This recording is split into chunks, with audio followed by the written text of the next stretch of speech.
Hello বন্ধুরা, এখন আমি দেখাচ্ছি আপনাদেরকে পটল ভর্তা কীভাবে করবেন। আগে শুকনো মরিচটাকে আমি ভেজে নিচ্ছি,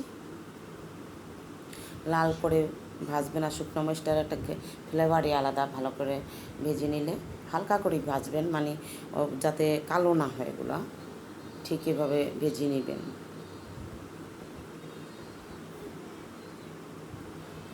আমি ভর্তাটাকে ঠিক কিভাবে করবেন আপনি, আমার ভর্তাটা করা দেখলে যেমন আপনি শিখে যান, ঠিক ওইভাবেই আমি দেখিয়ে দিচ্ছি। এখন আমি শুকনো মরিচটা ভালো করে ভাজা হয়ে গিয়েছে। এখন আমি নামিয়ে নিব। এখানে আমি রসুন পেঁয়াজ দিয়ে দিয়েছি। তো রসুন পেঁয়াজটাকে ভালো করে ভেজে নেব। আমি বারবার একটা কথাই বলতে চাচ্ছি আপনাদেরকে, যে আমি কিন্তু রসুন পেঁয়াজের পরিমাণ একটু বেশি দিই, দিলে ভর্তাটা একটু টেস্ট হবে।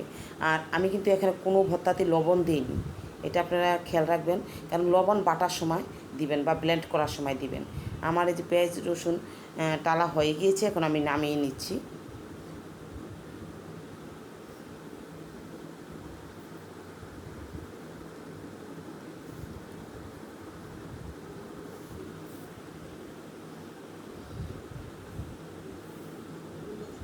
হ্যাঁ, এই যে পটলে তেল দিয়েছি। এখন পটলগুলা তেলের ভিতরে ছেড়ে দেবো। পাতলা পাতলা করে পটলগুলো কেটে নেবেন, খুব সহজে তাড়াতাড়ি। তখন তেলের মধ্যে লাড়াচাড়া দিলে ভাজা হয়ে যাবে।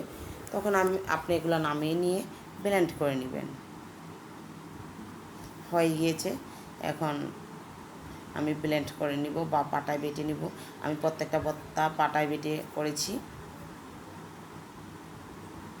এই যে আমার পটলও ভাজা হয়ে গিয়েছে, এখন আমি বাটবো।